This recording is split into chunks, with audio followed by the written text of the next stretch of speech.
Hello everyone, Man Thrall here. Welcome to a different kind of video, but this is about the upcoming update with Metaphos as well as the double XP weekend coming up. I finally got the details, as you guys can see.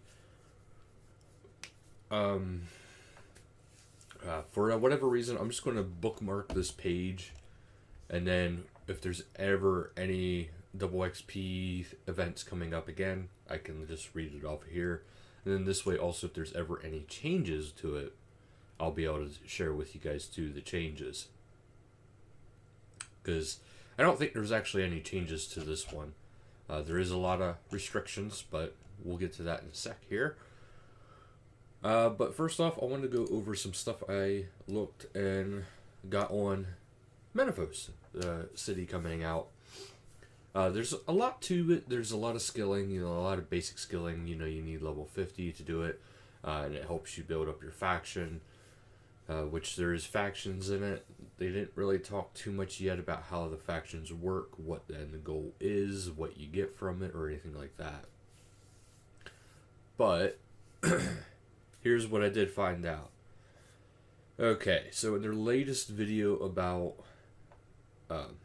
Metaphos with the shifting tombs, they mentioned it's procedurally generated, but before you even get there, you get to select your primary skill that you gain XP in, or skills, I should say. So you can get it in just these 4 skills are dungeoneering, agility, thieving, and construction. Now you can put it in just into one, or you can spread it across all of them. So that would mean you could get a hefty chunk in one skill, or even throughout all 4 skills. So it's actually pretty good. But then to top it off, you get a secondary skill you get to select from, or skills, which is crafting, rune crafting, prayer, and divination. So you can select one or multiples of those.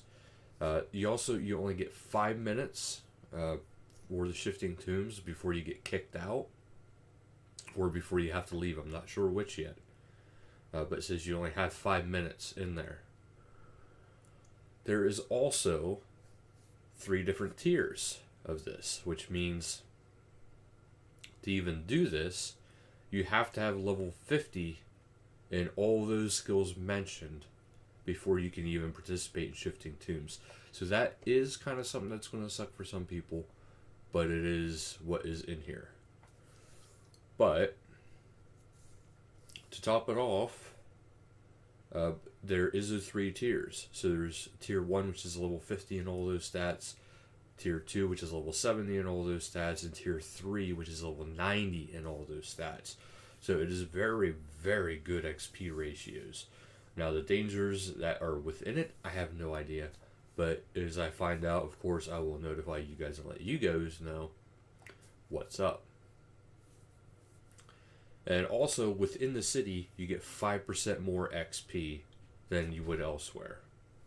Now, whether this means just the activities you do in there, or if it means any skilling you do in the city in general, not entirely sure.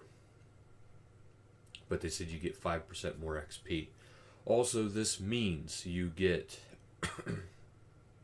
I should say also this means you get...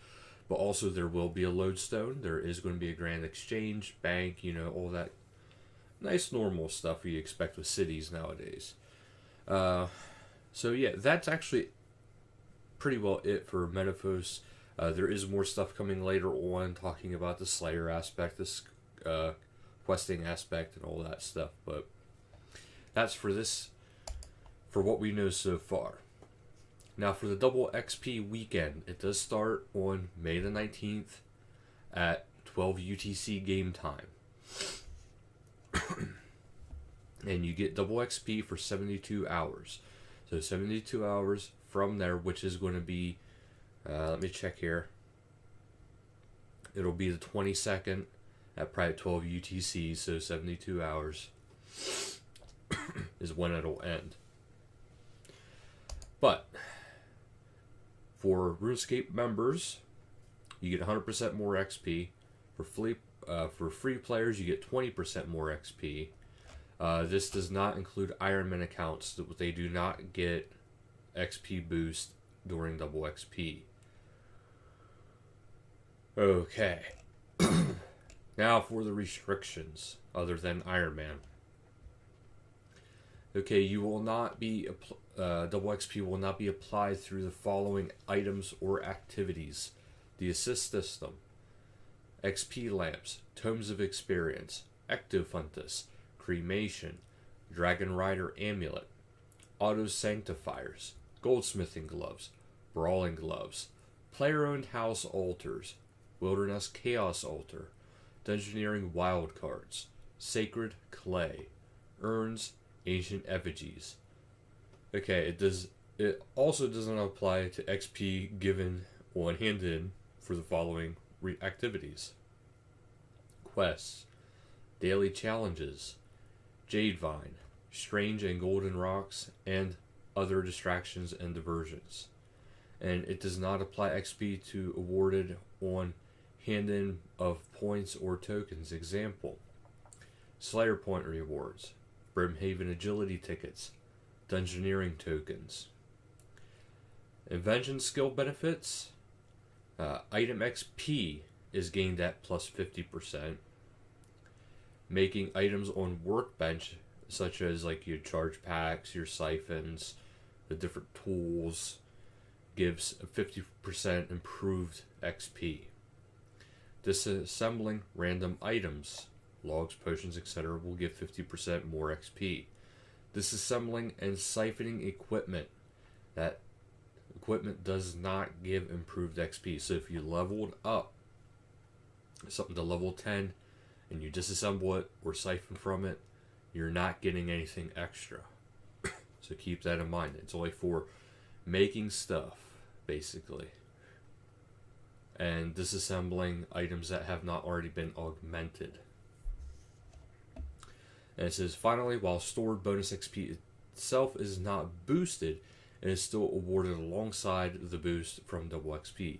So a member training with a skill with a stored bonus XP on a double XP weekend will receive 200% base XP. That's a lot of XP. Alright, but that'll do it for this video. I want to make sure you guys knew what the restrictions were and what to expect, well, a little bit more what to expect with skilling and Menifos. So thank you guys so much for watching. Until next time, later guys.